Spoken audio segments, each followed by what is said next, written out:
ਸਤਿ ਸ਼੍ਰੀ ਅਕਾਲ ਜੀ। ਤੁਸੀਂ ਦੇਖ ਰਹੇ ਹੋ ਵਿਰਾਸਤ ਟੀਵੀ। ਮੈਂ ਹਾਂ ਗੁਰਸੇਖ ਫਤਿਹ। ਪ੍ਰੋਗਰਾਮ ਦ੍ਰਿਸ਼ਟੀਕੋਣ ਦੇ ਵਿੱਚ ਆਪ ਸਭ ਦਾ ਨਿੱਘਾ ਸਵਾਗਤ। ਹਮੇਸ਼ਾ ਦੀ ਤਰ੍ਹਾਂ ਚਰਚਾ ਦੇ ਲਈ ਮੇਰੇ ਨਾਲ ਜੁੜੇ ਨੇ ਜਸਵਿੰਦਰ ਯਾਦ ਜੀ।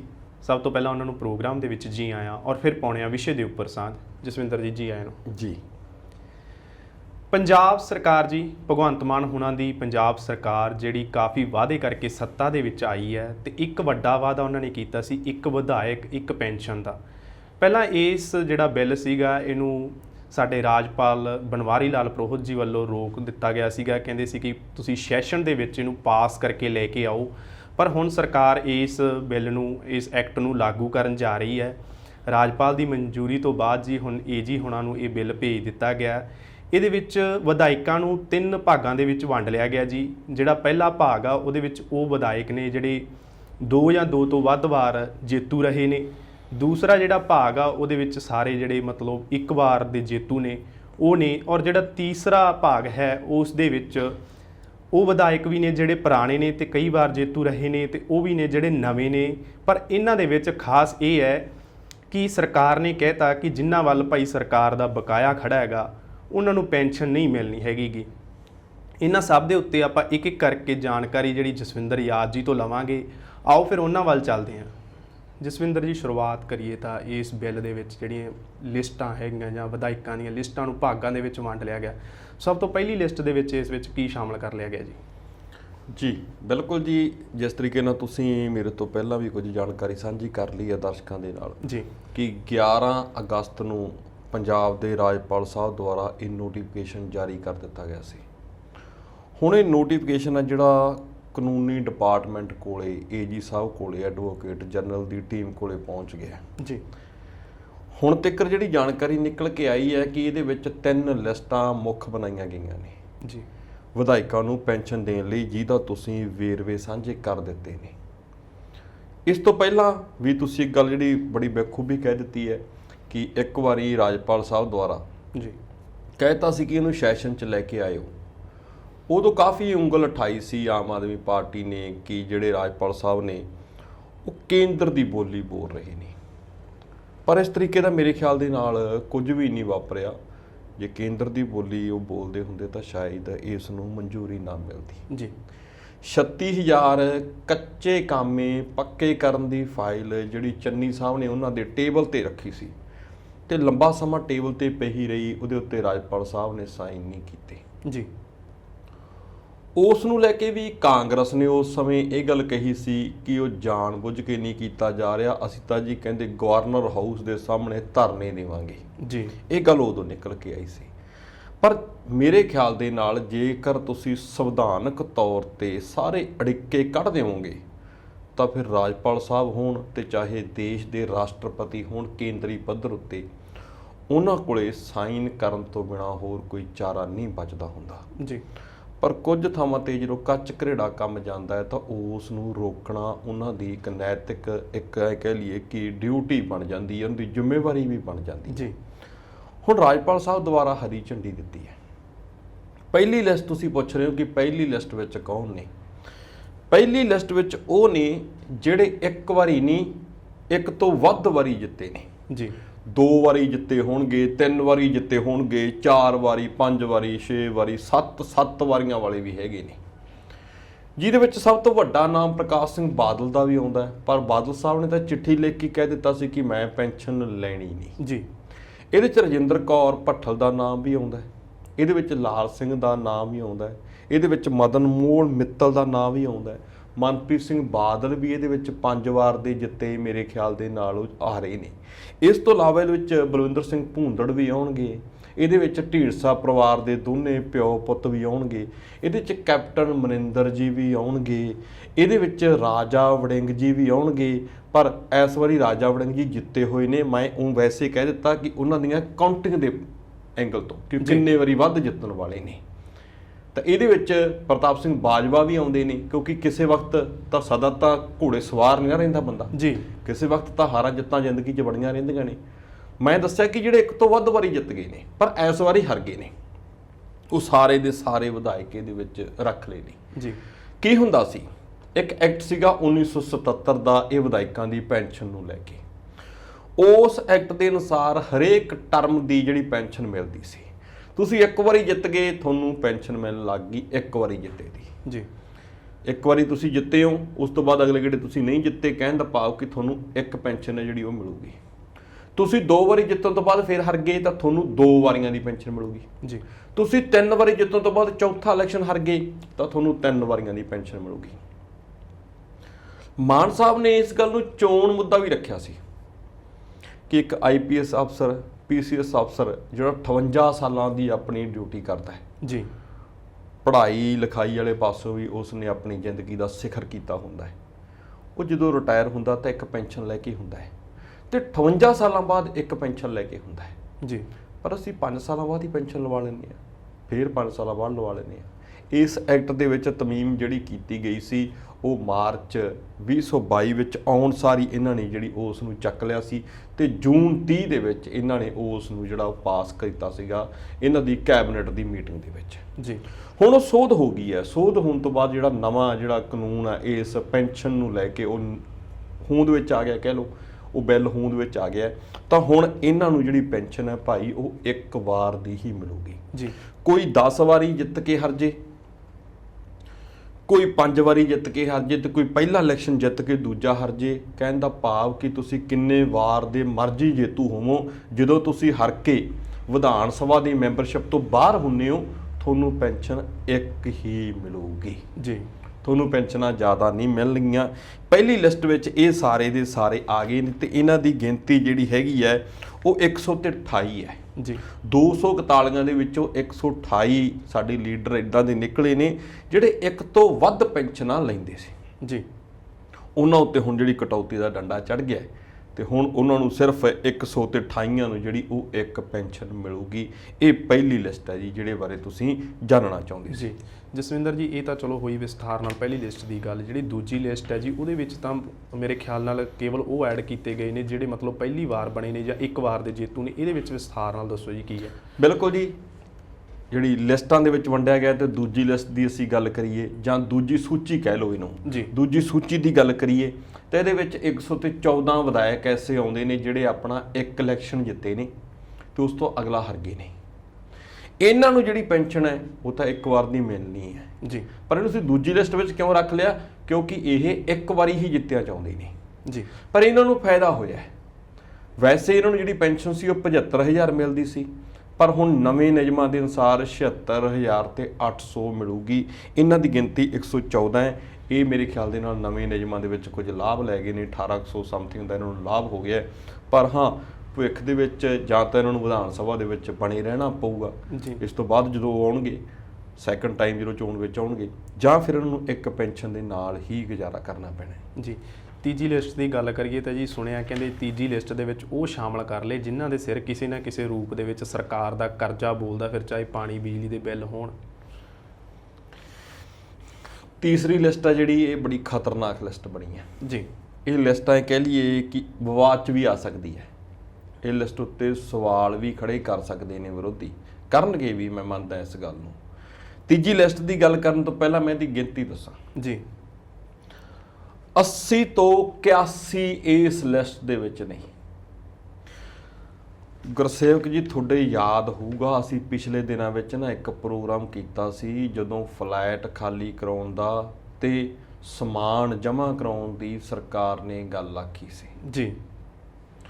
ਉਸ ਵਕਤ ਕਾਫੀ ਨਾਮ ਜਿਹੜੇ ਚਰਚਾ ਦੇ ਵਿੱਚ ਆਏ ਸੀ ਜੀ, ਜਿਹਦੇ ਵਿੱਚ ਗੁਰਪ੍ਰੀਤ ਕਾਂਗੜ ਰਾਮਪੁਰਾ ਫੂਲ ਤੋਂ ਜਿੱਤੇ ਬਿਜਲੀ ਮੰਤਰੀ ਵੀ ਰਹੇ ਤੇ ਉਹ ਮਾਲ ਮੰਤਰੀ ਵੀ ਰਹੇ ਜੀ। ਉਹਨਾਂ ਦਾ ਨਾਮ ਵੀ ਆਇਆ। ਖਜ਼ਾਨਾ ਮੰਤਰੀ ਮਨਪ੍ਰੀਤ ਸਿੰਘ ਬਾਦਲ ਦਾ ਨਾਮ ਵੀ ਆਇਆ ਜੀ। ਕਾਂਗੜ ਸਾਹਿਬ ਬਾਰੇ ਇਹ ਕਹਿੰਦੇ ਸੀ ਕਿ ਉਹਨਾਂ ਦੀ ਭਾਈ ਕੋਠੀ 'ਚ ਪੱਖੇ ਨਹੀਂ ਪੂਰੇ, ਜਿਹੜੇ ਛੱਤ ਵਾਲੇ ਪੱਖੇ ਅਸੀਂ ਠੇਠ ਪੰਜਾਬੀ 'ਚ ਕਹਿ ਦਿੰਦੇ ਆ, ਕਹਿੰਦੇ ਉਹ ਨਾਲ ਲੈ ਗਏ ਜੀ। ਮਿਸਤਰੀ ਲੈ ਆਏ ਸੀ ਜੀ ਭੁਲੇਖੇ ਨਾਲ, ਦੱਸਿਆ ਨਹੀਂ ਕਿਸੇ ਨੇ। ਕਈ ਵਾਰੀ ਨਹੀਂ ਛੰਟਿਆ ਜਾਂਦਾ ਨਾ ਜੀ ਵੀ ਸਾਡਾ ਕਿਹੜਾ ਤੁਹਾਡਾ ਕਿਹੜਾ। ਜਦੋਂ ਅਗਲਾ ਫਿਰ ਕੈਂਟਰ ਭਰਦਾ ਹੈ ਉਹ ਵੀ ਦੁਖੀ ਮਨ ਨਾਲ ਭਰਦਾ ਹੈ ਤਾਂ ਫਿਰ ਨਹੀਂ ਜੱਜਮੈਂਟ ਵੱਜਦੀ। ਕਈ ਵਾਰੀ ਅਗਲਾ ਕਹਿੰਦਾ ਜੋ ਹੈਗਾ ਧਰ ਲਓ ਭਾਈ ਜੀ। ਦੂਸਰੇ ਪਾਸੇ ਭੁਲੇਖਾ ਨਹੀਂ ਲੱਗਿਆ ਮਨਪ੍ਰੀਤ ਸਿੰਘ ਬਾਦਲ ਵਾਲੇ ਪਾਸੇ।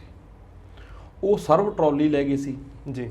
ਕੁਝ ਇੱਕ ਐਂਟੀਕ ਜਾਂ ਕਹਿੰਦੇ ਟੇਬਲ ਬਣਿਆ ਸੀ ਉਹ ਲੈ ਗਏ ਸੀ, ਇੱਕ ਡਾਈਨਿੰਗ ਟੇਬਲ ਲੈ ਗਏ ਸੀ, ਕੁਝ ਕੁਰਸੀਆਂ ਲੈ ਗਏ ਸੀ ਜੀ। ਜਦੋਂ ਇਹ ਗੱਲ ਨਿਕਲ ਕੇ ਸਾਹਮਣੇ ਆਈ ਸੀ ਤਾਂ ਉਦੋਂ ਉਹਨਾਂ ਨੇ ਕਹਿ ਦਿੱਤਾ ਸੀ ਜੀ ਮੈਨੂੰ ਲੱਗੀਆਂ ਸੋਹਣੀਆਂ ਜੀ ਐਂਟੀਕ ਜੇ ਪੀਸ ਸੀ। ਮੈਂ ਕਿਹਾ ਵੀ ਇਹ ਮੇਰੇ ਡਰਾਇੰਗ ਰੂਮ 'ਚ ਕਿੱਡੇ ਸੋਹਣੇ ਲੱਗਣਗੇ।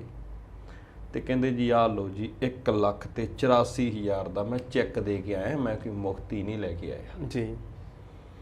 ਪਿਛਲੇ ਦਿਨੀ ਅਸੀਂ ਇੱਕ ਵਿਧਾਇਕ ਦੇ ਨਾਲ ਇੰਟਰਵਿਊ ਕੀਤੀ ਸੀ, ਆਮ ਆਦਮੀ ਪਾਰਟੀ ਦੇ ਵਿਧਾਇਕ ਨਾਲ। ਉਹਨਾਂ ਨੇ ਬੜੀ ਖੂਬਸੂਰਤ ਗੱਲ ਕਹੀ ਸੀ ਜੀ।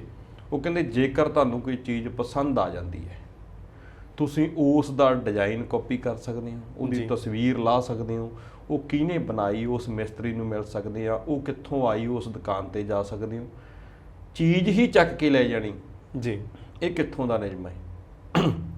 ਇਹ ਕਹਿੰਦੇ ਗਲਤ ਹੈ, ਇਸ ਤਰੀਕੇ ਦੇ ਨਾਲ ਨਹੀਂ ਹੋਣਾ ਚਾਹੀਦਾ। ਤਾਂ ਇਸ ਨੂੰ ਲੈ ਕੇ ਪੂਰਾ ਰੌਲਾ ਪਿਆ ਸੀ। ਬੀਬੀ ਰਜਿੰਦਰ ਕੌਰ ਭੱਠਲ ਜੀ ਕਿੰਨੇ ਚਿਰ ਤੋਂ ਕੋਠੀ ਨਹੀਂ ਛੱਡ ਰਹੇ ਸੀ ਜੀ। ਪਹਿਲਾਂ ਉਹਨਾਂ ਜਿਸ ਬੋਰਡ ਦੇ ਚੇਅਰਮੈਨ ਸੀ ਉਹ ਬੋਰਡ ਹੀ ਭੰਗ ਕਰਨਾ ਪਿਆ ਜੀ। ਫਿਰ ਉਹ ਕੋਠੀ ਬੀਬੀ ਰਜਿੰਦਰ ਕੌਰ ਭੱਠਲ ਜੀ ਤੋਂ ਖਾਲੀ ਕਰਾਈ ਗਈ। ਮੈਂ ਨਹੀਂ ਕਹਿੰਦਾ, ਵਿਰੋਧੀ ਕਹਿੰਦੇ ਨੇ ਜੀ, ਲੀਡਰ ਕਹਿੰਦੇ ਨੇ ਆਮ ਆਦਮੀ ਪਾਰਟੀ ਦੇ। ਬੀਬੀ ਜੀ ਕਹਿੰਦੇ ਪਾਣੀ ਦਾ ਬਿੱਲ ਨਹੀਂ ਭਰ ਕੇ ਗਏ ਜਾਂਦੇ ਜਾਂਦੇ ਵੀ ਜੀ। ਉਹ ਹਲੇ ਖੜਾ ਉਹਨਾਂ ਨੇ। ਤਾਂ ਕਰਕੇ ਗੁਰਸੇਵਕ ਜੀ ਡਰਿਆ ਨਾ ਕਰੋ, ਜੇ ਕਿਤੇ ਆਪਣਾ ਇੱਕ ਅੱਧਾ ਬਿੱਲ ਖੜ ਜੇ ਤਾਂ ਖੜ ਜਾਂਦਿਆ ਕਰੋ। ਇੱਥੇ ਵੱਡੇ ਵੱਡੇ ਪੰਜਾਬ ਦੇ ਲੀਡਰਾਂ ਦੇ ਬਿੱਲ ਖੜੇ ਨੇ ਜੀ, ਜਿਨ੍ਹਾਂ ਕੋਲੇ ਅਰਬਾਂ ਖਰਬਾਂ ਦੀ ਪ੍ਰਾਪਰਟੀ ਹੈ, ਤਾਂ ਉਹਨਾਂ ਦਾ ਵੀ ਰਹਿ ਗਿਆ ਸੀ। ਸਰਦਾਰ ਪ੍ਰਕਾਸ਼ ਸਿੰਘ ਬਾਦਲ ਨੂੰ ਪਤਾ ਨਹੀਂ ਕਿੰਨੇ ਵਾਰੀ ਕਾਲ ਕੀਤੀ ਵੀ ਭਾਈ ਕੋਠੀ ਸਾਨੂੰ ਖਾਲੀ ਕਰ ਦਿਓ, ਅਸੀਂ ਆਪਣੇ ਲੰਬੀ ਵਾਲੇ ਵਿਧਾਇਕ ਗੁਰਮੀਤ ਸਿੰਘ ਖੁੱਡੀਆਂ ਜੀ ਨੂੰ ਦੇਣੀ ਹੈ ਜੀ। ਤੀਜੀ ਚੌਥੀ ਕਾਲ ਤੇ ਉਹਨਾਂ ਨੇ ਖਾਲੀ ਕੀਤੀ। ਮਜੀਠਾ ਸਾਹਿਬ ਜੇਲ੍ਹ ਚਲੇ ਗਏ ਸੀ, ਉਹਨਾਂ ਦੀ ਜਿਹੜੀ ਕੋਠੀ ਸੀ ਉਹ ਤਾਂ ਮੰਨ ਸਕਦੇ ਹਾਂ ਕਿ ਇੱਕ ਕਾਰਨ ਬਣ ਗਿਆ ਸੀ, ਲੇਟ ਖਾਲੀ ਹੋਣੀ ਸੀ। ਕਾਂਗਰਸ ਦੇ ਕੁਝ ਹੋਰ ਵਿਧਾਇਕ ਸੀ ਜੀ, ਉਹਨਾਂ ਦੀਆਂ ਜਿਹੜੀਆਂ ਕੋਠੀਆਂ ਸੀਗੀਆਂ ਉਹ ਵੀ ਲੇਟ ਖਾਲੀ ਹੋਈਆਂ। ਇੱਕ ਗੱਲ ਹੋਰ ਵੀ ਬੜੀ ਸੀ, ਕੁਝ ਜਿਹੜੇ ਵਿਧਾਇਕ ਸੀਗੇ ਕਾਂਗਰਸ ਦੇ ਜੇਤੂ, ਉਹ ਆਪਸ ਵਿੱਚ ਵੀ ਚੰਗੀ ਕੋਠੀ, ਚੰਗੇ ਇਲਾਕੇ 'ਚ ਕੋਠੀ ਲੈਣ ਦੇ ਲਈ ਕ੍ਰਾਸ ਕਰਦੇ ਦਿਖੇ ਜੀ। ਹੁਣ ਇਹ ਬਣ ਗਈ ਜੀ ਤੀਜੀ ਲਿਸਟ। ਤੀਜੀ ਲਿਸਟ ਵਿੱਚ ਇਹਨਾਂ ਨੇ ਸ਼ਰਤਾਂ ਲਾ ਦਿੱਤੀਆਂ ਉਹਨਾਂ 80 81 ਉੱਤੇ, ਜਿਨ੍ਹਾਂ ਦੇ ਮੈਂ ਨਾਮ ਲਏ ਨੇ। ਖੈਰ ਤਾਂ 80 81 ਨੇ, ਮੈਂ ਤਾਂ ਬਹੁਤ ਥੋੜਿਆਂ ਨੂੰ ਜਾਣਦਾ ਹਾਂ, ਪਰ ਉਹਨਾਂ ਨੇ ਨਾਮ ਦੇ ਵਿੱਚ ਕਿਹਾ ਹੈ ਕਿ ਸਭ ਤੋਂ ਪਹਿਲਾਂ ਤੁਸੀਂ ਜੇਕਰ ਪੈਨਸ਼ਨ ਲੈਣਾ ਚਾਹੁੰਦੇ ਹੋ ਤਾਂ ਫਲੈਟ ਖਾਲੀ ਕਰੋ ਜੀ। ਇਹਦਾ ਮਤਲਬ ਕਿ ਹਲੇ ਵੀ ਫਲੈਟ ਖਾਲੀ ਨਹੀਂ ਹੋਏ। ਉਪ ਮੁੱਖ ਮੰਤਰੀ ਸੀ ਜੀ ਸੁਖੀ ਰੰਧਾਵਾ ਜੀ ਜੀ, ਉਹਨਾਂ ਨੂੰ ਇੱਕ ਨੋਟਿਸ ਪਾ ਦਿੱਤਾ ਸੀ ਕਿ ਸਰਕਾਰੀ ਗੱਡੀ ਵਾਪਸ ਕਰੋ ਜੀ। ਉਹਨਾਂ ਨੇ ਉਸ ਨੋਟਿਸ ਦਾ ਵੀ ਉਸ ਵਕਤ ਬੁਰਾ ਮੰਨਿਆ ਸੀ ਕਿ ਯਾਰ ਤੁਸੀਂ ਮੈਨੂੰ ਫੋਨ ਕਰਕੇ ਦੱਸ ਦਿੰਦੇ, ਮੇਰੇ ਡਰਾਈਵਰ ਨੂੰ ਨੋਟਿਸ ਕੱਢਣਾ ਸੀ, ਮੇਰੇ ਡਰਾਈਵਰ ਨੂੰ ਨੋਟਿਸ ਕੱਢ ਦਿੰਦੇ, ਗੱਡੀ ਠੱਲ ਜਾਂਦੇ ਤੁਹਾਡੀ ਜੀ। ਸਾਡੇ ਕਹਿੰਦੇ ਹੋਰ ਬੜਾ ਲੋਹਾ ਖੜਾ। ਬਿਲਕੁਲ। ਪਰ ਮੈਂ ਕਹਿੰਦਾ ਕਿ ਤੁਸੀਂ ਤਾਂ ਬਜ਼ੁਰਗ ਨੇਤਿਆਂ ਵਿੱਚ ਆਉਣ ਲੱਗ ਪਏ। ਤੁਸੀਂ ਤਾਂ ਕਿੰਨੇ ਇਲੈਕਸ਼ਨ ਜਿੱਤੇ ਹੋ, ਤੁਹਾਨੂੰ ਤਾਂ ਸਾਰੇ ਦਾ ਸਾਰਾ ਇਹ ਪ੍ਰੋਟੋਕੋਲ ਪਤਾ ਹੋਊਗਾ ਵੀ ਜਦੋਂ ਹਾਰ ਜਾਂਦੇ ਆ ਤਾਂ ਕਿੰਨੇ ਚਿਰ ਵਿੱਚ ਸਰਕਾਰੀ ਚੀਜ਼ਾਂ, ਘਰ, ਵਸਤਾਂ, ਰਿਕਾਰਡ ਜਮ੍ਹਾਂ ਕਰਾਉਣਾ ਹੁੰਦਾ। ਇਹ ਜਸਵਿੰਦਰ ਜੀ, ਆਪਾਂ ਇੱਕ ਆਪਣੇ ਨਾ ਪਿੰਡਾਂ ਦੇ ਵਿੱਚ ਰਿਵਾਜ ਜਿਹਾ ਚੱਲਦਾ ਹੁੰਦਾ ਸੀਗਾ ਪਹਿਲਾਂ, ਹੁਣ ਤਾਂ ਬਹੁਤ ਘਟ ਗਿਆ ਕਿ ਵਿਆਹ ਤੋਂ ਪਹਿਲਾਂ ਨਾ ਮੰਜੇ ਬਿਸਤਰੇ ਇਕੱਠੇ ਕਰਨੇ ਜਾਂਦੇ। ਜਦੋਂ ਕਰਨੇ ਜਾਂਦੇ ਉਦੋਂ ਤਾਂ ਕੱਲੇ ਕੱਲੇ ਦਾ ਨੰਬਰ ਲਾ ਦਿੰਦੇ, ਉਦੋਂ ਮਗਰੋਂ ਛੱਡ ਦਿੰਦੇ ਅਗਲੇ ਤੇ ਵੀ ਕੱਲਾ ਕੱਲਾ ਆਈ ਜਾਊਗਾ ਤੇ ਨਾਲੇ ਕੋਈ ਭਾਈ ਪੱਤਲ ਫੜਾਈ ਚੱਲਾਂਗੇ। ਉਹ ਤਾਂ ਇੱਕ ਸਿਸਟਮ ਸੀਗਾ ਜੀ। ਇਹਨਾਂ ਦਾ ਸਿਸਟਮ ਜਿਹੜਾ ਇਹ ਸਮਝੋਂ ਬਾਹਰ ਵਾਲਾ ਹੀ ਸੀਗਾ ਜੀ। ਖੈਰ ਇਹ ਤਾਂ ਫਿਰ ਮੰਜੇ ਬਿਸਤਰੇ ਮੱਲ ਕੇ ਬਹਿ ਗਏ ਸੀ ਨਾ ਜੀ। ਇਹ ਤਾਂ ਜਦੋਂ ਇਕੱਠੇ ਕਰ ਲਏ ਨੇ ਕਿਹਾ ਵੀ ਮੰਜੇ ਬਿਸਤਰੇ ਸਾਡੇ ਹੀ ਆ ਹੁਣ। ਤਾਂ ਕਰਕੇ ਉਦੋਂ ਸੁਖੀ ਰੰਧਾਵਾ ਜੀ ਨੇ ਵੀ ਗੁੱਸਾ ਕੀਤਾ ਸੀ ਜੀ ਕਿ ਮੈਨੂੰ ਨੋਟਿਸ ਕਿਉਂ ਕੱਟਿਆ ਤੁਸੀਂ, ਇਹ ਤਾਂ ਮਾਣਹਾਨੀ ਹੈ, ਮੈਂ ਤਾਂ ਕੋਰਟ 'ਚ ਜਾਊਂਗਾ। ਖੈਰ ਗਏ ਨਹੀਂ ਮੇਰੇ ਖਿਆਲ ਨਾਲ ਕੋਰਟ 'ਚ ਉਹ, ਨਹੀਂ ਤਾਂ ਉਹਨੂੰ ਮਾਣਹਾਨੀ ਦਾ ਕੇਸ ਕਿਤੇ ਨਾ ਕਿਤੇ ਅਸੀਂ ਵੀ ਕਿਸੇ ਅਖਬਾਰ 'ਚ, ਕਿਸੇ ਇਲੈਕਟ੍ਰੋਨਿਕ ਮੀਡੀਆ, ਸੋਸ਼ਲ ਹੋ ਸਕਦਾ ਜੀ ਗੱਡੀ ਦੀ ਟੈਂਕੀ ਦਾ ਤੇਲ ਜਿਹੜਾ ਫੁੱਲ ਕਰਾ ਕੇ ਠੱਲਿਆ ਇਹ ਹੁਣ ਵੀ ਆ ਭਾਈ ਤੁਹਾਡੀ ਅਸੀਂ ਲਗਾਏ ਸੀ ਵਰਤ ਲਈ ਜਿੰਨਾ ਚਿਰ ਸੀਗੇ ਸਰਕਾਰ 'ਚ, ਹੁਣ ਤੁਹਾਨੂੰ ਫੁੱਲ ਕਰਾ ਕੇ ਠੱਲ ਦਿੰਦੇ ਆ। ਬਿਲਕੁਲ ਜੀ, ਲੌਗ ਬੁੱਕ ਦਾ ਹਿਸਾਬ ਤਾਂ ਫਿਰ ਦੇਣਾ ਹੀ ਪੈਂਦਾ ਨਾ, ਦਿੱਤਾ ਹੋਊਗਾ ਉਹਨਾਂ ਨੇ, ਟੈਂਕੀ ਫੁੱਲ ਕਰਾ ਕੇ ਠੱਲੀ ਹੋਊਗੀ। ਫਲੈਟ ਖਾਲੀ ਵਾਲੀ ਗੱਲ ਤੇ ਅਸੀਂ ਆਈਏ ਤਾਂ ਉਹ ਕਹਿੰਦੇ ਵੀ ਹਲੇ ਵੀ ਹੈਗੇ ਨੇ ਜਿਨ੍ਹਾਂ ਨੇ ਨਹੀਂ ਖਾਲੀ ਕੀਤੇ। ਪਾਣੀ ਬਿਜਲੀ ਦੇ ਬਿੱਲ ਭਰਨ ਵਾਲੇ ਪਏ ਨੇ ਵਿਚਾਰੇ ਗਰੀਬ ਬੜਿਆਂ ਦੇ ਜੀ। ਇੱਥੇ ਜੀ ਇੱਕ ਦਿਨ ਨਾ ਭਰੀਏ ਤਾਂ ਕਨੈਕਸ਼ਨ ਕੱਟਿਆ ਜਾਂਦਾ, ਜੇ ਮਹੀਨੇ ਦਾ ਬਿੱਲ ਰੁਕ ਜੇ, ਬਿਜਲੀ ਦਾ ਬਿੱਲ ਰੁਕ ਜੇ, ਫਿਰ ਚਾਹੇ ਭਾਵੇਂ ਦੀ ਫਸਲਾਂ ਦਾ, ਅਸੀਂ ਕਿਸਾਨਾਂ ਦਾ ਮੁੱਦਾ ਪਿੱਛੇ ਜੇ ਮਲੋੜ 'ਚ ਦੇਖਿਆ ਜਿਹੜੇ ਝੀਂਗਾ ਫਾਰਮ ਵਾਲੇ ਕਿਸਾਨਾਂ ਨਾਲ ਹੋਈ ਹਨਾ, ਉਹਨਾਂ ਨੂੰ ਕੋਈ ਨੋਟਿਸ ਵੀ ਨਹੀਂ ਦਿੱਤਾ ਗਿਆ, ਕੋਈ ਅਗਾਹ ਵੀ ਨਹੀਂ ਕੀਤਾ ਗਿਆ ਵੀ ਭਾਈ ਤੁਹਾਨੂੰ ਇੰਨਾ ਲੋਡ ਚਾਹੀਦਾ ਜਾਂ ਨਹੀਂ, ਤੇ ਉਹਨਾਂ ਦੀਆਂ ਜਿਹੜੀਆਂ ਫਸਲਾਂ ਜੀ ਉਹਦੇ ਵਿੱਚ ਜਿਹੜਾ ਲੱਖਾਂ ਦਾ ਉਹਨਾਂ ਨੇ ਆਪ ਦਾ ਪੂੰਗ ਪਾਇਆ ਸੀ ਉਹ ਵੀ ਬਰਬਾਦ ਹੋਇਆ। ਤੇ ਇੱਥੇ ਆ ਕੇ ਸਰਕਾਰ ਜਿਹੜੀ ਅਣਗੌਲੀ ਕਰ ਜਾਂਦੀ ਹੈ ਜੀ। ਬਿਲਕੁਲ ਜੀ, ਪਰ ਇੱਥੇ ਜਦੋਂ ਲੀਡਰਾਂ ਦੀ ਗੱਲ ਆਉਂਦੀ ਹੈ ਤਾਂ ਹਲੇ ਵੀ ਕਹਿੰਦੇ ਭਾਈ ਪੈਨਸ਼ਨ ਲੈਣੀ ਹੈ ਤਾਂ ਕੁਝ ਕਰ ਦਿਓ। ਖੈਰ ਇਹ ਵੀ ਭਲਾ ਮਾਨਸੀ ਮੰਨਗੇ ਅਸੀਂ ਆਮ ਆਦਮੀ ਪਾਰਟੀ ਦੇ, ਕਹਿੰਦੇ ਪਾਣੀ ਦੇ ਬਿੱਲ ਭਰ ਦਿਓ। ਫਰਨੀਚਰ ਜਿੱਧਰ ਨੂੰ ਗਿਆ ਹੈ ਕਹਿੰਦੇ ਉਹ ਵਾਪਸ ਆਊਗਾ ਜੀ। ਮੈਂ ਕਿਸੇ ਦਾ ਨਾਂ ਨਹੀਂ ਲੈਂਦਾ, ਵਿਰਾਸਤ ਮੀਡੀਆ ਕਿਸੇ ਤੇ ਦੋਸ਼ ਨਹੀਂ ਲਾਉਂਦਾ, ਪਰ ਜਿਹਦੇ ਨਾਂ ਅਖਬਾਰਾਂ 'ਚ ਉਸ ਫਰਨੀਚਰ ਨੂੰ ਲੈ ਕੇ ਛਪੇ ਵਾਪਸ ਕਰ ਦੇਣਾ ਚਾਹੀਦਾ ਜੀ।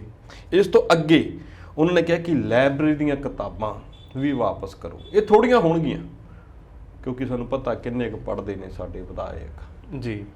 ਇਹ ਥੋੜੀਆਂ ਹੋਣਗੀਆਂ, ਪਰ ਜਿਹਦੇ ਬੰਨੀ ਵੀ ਖੜੀਆਂ ਹੋਣਗੀਆਂ, ਜਿਹੜੇ ਵੀ ਸ਼ਾਇਰ ਅੰਨੀ ਖੜੀਆਂ ਹੋਣਗੀਆਂ, ਉਸ ਸ਼ਾਇਰ ਸਾਹਿਬ ਨੂੰ ਕਿਤਾਬਾਂ ਦੇ ਦੇਣੀਆਂ ਚਾਹੀਦੀਆਂ ਵਾਪਸ।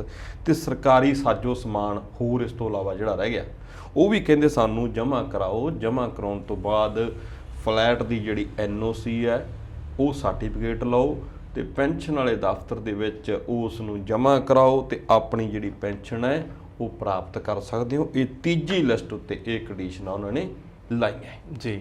ਚਲੋ ਜੀ, ਇਹ ਤਾਂ ਹੋ ਗਈ ਲਿਸਟਾਂ ਦੀ ਗੱਲ। ਹੁਣ ਜੇਕਰ ਗੱਲ ਕਰੀਏ ਤਾਂ ਇਹ ਜਦੋਂ ਲਾਗੂ ਹੋਣ ਜਾ ਰਿਹਾ ਜੀ ਬਿੱਲ ਐਕਟ, ਤਾਂ ਕਿਹਦੇ ਵਿੱਚ ਖੁਸ਼ੀ ਦੀ ਲਹਿਰ ਅਤੇ ਕਿਹੜਾ ਗਮ ਦੇ ਵਿੱਚ ਡੁੱਬਿਆ ਹੋਇਆ? ਜਾਂ ਮੈਂ ਤੁਹਾਨੂੰ ਪੁੱਛਾਂ ਵੀ ਕਿਹੜੇ ਵਿਧਾਇਕ ਹੈ ਜਿਹੜੇ ਹੁਣ ਮਤਲਬ ਚੁੱਪਚਾਪ ਕਹਿੰਦੇ ਆ ਵੀ ਭਾਈ ਜਾਂ ਤਾਂ ਹੱਲ ਕਰ ਲਈਏ ਜੇਕਰ ਪੈਨਸ਼ਨ ਲੈਣੀ ਆ, ਤੇ ਕਿਹੜੇ ਆ ਜਿਹੜੇ ਹਜੇ ਕਹਿੰਦੇ ਵੀ ਨਹੀਂ ਅਸੀਂ ਤਾਂ ਕਾਨੂੰਨੀ ਸਲਾਹਾਂ ਲਵਾਂਗੇ? ਬਿਲਕੁਲ ਜੀ, ਇਹਦੇ ਉੱਤੇ ਨਾ ਜਿਹੜੇ ਸਾਡੇ ਪੁਰਾਣੇ ਬਜ਼ੁਰਗ ਵਿਧਾਇਕ ਨੇ, ਬਜ਼ੁਰਗ ਹੀ ਨੇ ਜੀ, ਜਦੋਂ ਤੁਸੀਂ 5 ਇਲੈਕਸ਼ਨ ਜਿੱਤ ਗਏ, 7 ਜਿੱਤ ਗਏ, 4 ਜਿੱਤ ਗਏ, ਤਾਂ ਤੁਸੀਂ ਜ਼ਿੰਦਗੀ ਦੇ 2 ਦਹਾਕੇ ਲਾ ਦਿੰਦੇ ਹੋ। 4 ਇਲੈਕਸ਼ਨ ਜਿੱਤਣ ਲੱਗੇ ਜੀ, 1 ਦਹਾਕਾ ਜਾਂ 1.5 ਦਹਾਕਾ ਤੁਸੀਂ ਉਹ ਟਿਕਟ ਲੈਣ ਲੱਗੇ ਲਾ ਦਿੰਦੇ ਹੋ। ਤਾਂ ਤੁਸੀਂ ਜੇਕਰ 35 ਸਾਲਾਂ ਦੇ ਰਾਜਨੀਤੀ ਸ਼ੁਰੂ ਕਰਦੇ ਹੋ ਤਾਂ 30-35 ਸਾਲ ਨਾਲ ਇਹ ਲਾ ਦਿੰਦੇ ਤਾਂ ਉਹੀ 60 ਤੋਂ ਉੱਪਰ ਵਾਲੇ ਤੁਸੀਂ ਹੋ ਗਏ ਹੋ, ਬਜ਼ੁਰਗਾਂ 'ਚ ਹੀ ਆ ਗਏ ਹੋ ਜੀ। ਉਹਨਾਂ ਵਿੱਚ ਜੇਕਰ ਮੈਂ ਨਾਮ ਲਵਾਂ ਤਾਂ ਜਸਟਿਸ ਨਿਰਮਲ ਸਿੰਘ, ਰਣਜੀਤ ਸਿੰਘ ਛੱਜਾਵੱਡੀ, ਮਦਨ ਮੋਹਨ ਮਿੱਤਲ ਤੇ ਹੋਰ ਜਿਹੜੇ ਬਜ਼ੁਰਗ ਵਿਧਾਇਕ ਨੇ ਉਹ ਕਹਿੰਦੇ ਆ ਜੀ ਅਸੀਂ ਤਾਂ ਲਵਾਂਗੇ ਕਾਨੂੰਨੀ ਸਲਾਹ। ਜੀ। ਕਹਿੰਦੇ ਜੇਕਰ ਤੁਸੀਂ ਇਸ ਨਿਯਮ ਨੂੰ, ਇਸ ਬਿੱਲ ਦੀ ਸੋਧ ਨੂੰ ਲਾਉਣਾ ਸੀ ਤਾਂ ਜਿਹੜੇ ਅੱਜ ਤੋਂ ਜਿੱਤ ਕੇ ਆਪਣਾ ਕੈਰੀਅਰ ਸ਼ੁਰੂ ਕਰ ਰਹੇ ਨੇ ਜੀ, ਉਹਨਾਂ ਤੇ ਲਾਉਣਾ ਸੀ। ਕਹਿੰਦੇ ਸਾਡੇ ਤੇ ਤਾਂ ਉਹੀ ਚੱਲਣਾ ਸੀ ਨਾ 1977 ਵਾਲਾ। ਜੀ। ਕਹਿੰਦੇ ਅਸੀਂ ਕਾਨੂੰਨੀ ਸਲਾਹ ਲੈ ਕੇ ਕੋਸ਼ਿਸ਼ ਕਰਾਂਗੇ ਕਿ ਇਸ ਨੂੰ ਅਸੀਂ ਕੋਰਟ ਦੇ ਵਿੱਚ ਚੈਲੰਜ ਕਰੀਏ। ਜੀ। ਲੁਧਿਆਣਾ ਦੇ ਨਾ ਗਿੱਲ ਤੋਂ ਇੱਕ ਵਿਧਾਇਕ ਨੇ ਜੀ, ਕੁਲਦੀਪ ਸਿੰਘ ਵੈਦ, ਉਹਨਾਂ ਨੇ ਤਾਂ ਪਿਛਲੇ ਦਿਨੀ ਇੱਕ ਵੀਡੀਓ ਵਿੱਚ ਹੀ ਕਹਿ ਦਿੱਤਾ ਸੀ ਕਿ ਚਾਹ ਪਾਣੀ ਦਾ ਹੀ ਬੜਾ ਔਖਾ ਹੋ ਜੂ ਜੀ। ਜੀ। ਉਹ ਕਹਿੰਦੇ ਕਿ ਸਾਡੇ ਕੋਲ ਕਿੰਨੇ ਬੰਦੇ ਆਉਂਦੇ ਜਾਂਦੇ ਆ ਤੇ ਇੱਕ ਪੈਨਸ਼ਨ ਨਾਲ ਅਸੀਂ ਘਰ ਚਲਾਵਾਂਗੇ ਕਿ ਇਲਾਕੇ ਦੇ ਲੋਕਾਂ ਨੂੰ ਚਾਹ ਪਾਣੀ ਪਿਆਵਾਂਗੇ। ਜੀ। ਕੁਲਦੀਪ ਸਿੰਘ ਵੈਦ ਜੀ ਨੂੰ ਇੱਕ ਸਵਾਲ ਜੇਕਰ ਮੈਂ ਆਪਣੇ ਨੂੰ ਰੱਖਾਂ, ਜਦੋਂ ਤੁਸੀਂ ਵਿਧਾਇਕ ਨਹੀਂ ਬਣੇ ਹੁੰਦੇ ਜੀ ਤੇ ਟਿਕਟ ਦੇ ਦਾਅਵੇਦਾਰ ਹੁੰਦੇ ਹੋ ਉਦੋਂ ਚਾਹ ਪਾਣੀ ਕਿੱਥੋਂ ਪਿਆਉਂਦੇ ਹੋ? ਜੀ। ਵਿਧਾਇਕ ਤੁਸੀਂ ਬਣੇ ਨਹੀਂ, ਨਾ ਤੁਹਾਨੂੰ ਤਨਖਾਹ ਆਉਂਦੀ ਹੈ, ਪੈਨਸ਼ਨ ਤਾਂ ਖੈਰ ਜਿੱਤਣ ਤੋਂ ਬਾਅਦ ਤੇ ਉਸ ਤੋਂ ਬਾਅਦ ਹਾਰਨ ਤੋਂ ਬਾਅਦ ਆਉਂਦੀ ਹੈ। ਉਸ ਵਕਤ ਤੁਸੀਂ ਜਿਹੜਾ ਚਾਹ ਪਾਣੀ ਆ ਕਿਵੇਂ ਕਰਦੇ ਹੋ? ਜੀ। ਜੇ ਤੁਸੀਂ ਕਹਿੰਦੇ ਹੋ ਕਿ ਇਸ ਤਾਂ ਸਾਦੀ ਰਾਜਨੀਤੀ ਕਰਦੇ ਆ ਤਾਂ ਹੁਣ ਮਹਿੰਗੀ ਕਿਉਂ ਕਰਦੇ ਹੋ? ਹੁਣ ਵੀ ਸਾਦੀ ਕਰ ਲਓ। ਤਾਂ ਇਸ ਤਰੀਕੇ ਦੇ ਨਾਲ ਕੁਝ ਵਿਧਾਇਕ ਜਿਹੜੇ ਨੇ ਕਹਿੰਦੇ ਸਾਡਾ ਸਿਆਸੀ ਧੋਖਾ ਹੋਇਆ, ਇਹ ਅਸੀਂ ਕੋਰਟ ਜਾਵਾਂਗੇ ਤੇ ਕੋਰਟ ਤੋਂ ਪਤਾ ਕਰਾਂਗੇ ਵੀ ਇਹ ਸਾਡੇ ਨਾਲ ਕਿਸ ਤਰੀਕੇ ਦੇ ਨਾਲ ਕੀਤਾ, ਇਸ ਨੂੰ ਵਾਪਸ ਕੀਤਾ ਜਾਵੇ। ਜੀ। ਜਸਵਿੰਦਰ ਜੀ, ਗੱਲ ਤਾਂ ਵੈਸੇ ਅਟਪਟੀ ਜੀ ਆ, ਪਰ ਮੈਂ ਕਰਨਾ ਚਾਹੁੰਦਾ ਜੀ, ਜਿਹੜੇ ਵਾਅਦਾ ਕਰਦੇ ਹੁੰਦੇ ਸੀ ਵੀ ਰੁਜ਼ਗਾਰ ਦੇਵਾਂਗੇ, ਅੱਜ ਜਦੋਂ ਹੁਣ ਇਹ ਐਕਟ ਲਾਗੂ ਹੋ ਜਾਣਾ ਜੀ, ਬੇਰੁਜ਼ਗਾਰ ਹੋ ਜਾਣਗੇ ਤੇ ਪੈਨਸ਼ਨ ਵੀ ਇੱਕ ਵਾਰੀ ਦੀ ਹੀ ਮਿਲਣੀ ਆ, ਤੇ ਇਹ ਕਿਵੇਂ ਜੇ ਇਹਦਾ ਮਹਿਸੂਸ ਕਰਦੇ ਹੋਣੇ ਆ ਜੀ? ਕੀ ਇਹ ਮਾਹੌਲ ਹੋਣਾ ਜੀ? ਸੇਵਕ ਜੀ, ਸਵਾਲ ਅਟਪਟਾ ਨਹੀਂ ਜੀ, ਬੜਾ ਸੋਚਣ ਵਿਚਾਰਨ ਵਾਲੀ ਗੱਲ ਤੁਸੀਂ ਕਹਿ ਦਿੱਤੀ ਹੈ। ਇੱਕ ਬੰਦਾ UGC ਕਰਦਾ ਹੈ, ਨੈਟ ਕਰਦਾ ਹੈ, ਐਮਫਿਲ ਕਰਦਾ ਹੈ, PhD ਕਰਦਾ ਹੈ ਜੀ, ਉਸ ਦਾ ਸਕੇਲ ਆ ਜਿਹੜਾ ਉਹ 21,600 ਹੈ ਜੀ। ਜੇਕਰ ਤੁਸੀਂ BA ਤੇ B.Ed ਹੋ ਤੇ 12,200 ਤੇ 20 ਰੁਪਏ ਸਕੇਲ ਆ ਤੁਹਾਡਾ। ਜੀ। ਜਦੋਂ ਤੁਸੀਂ ਕਿ ਸੈਕਟਰ ਦੇ ਵਿੱਚ ਐਂਟਰੀ ਕਰਦੇ ਹੋ, ਫਸਟ ਸਕੇਲ ਦੀ ਮੈਂ ਗੱਲ ਕਰਦਾ, ਮੈਂ ਸਰਕਾਰੀ ਲੱਗੇ ਹੋਏ ਪ੍ਰੋਫੈਸਰ ਲੈਕਚਰਾਂ ਦੀ ਗੱਲ ਨਹੀਂ ਕਰਦਾ। ਜੀ।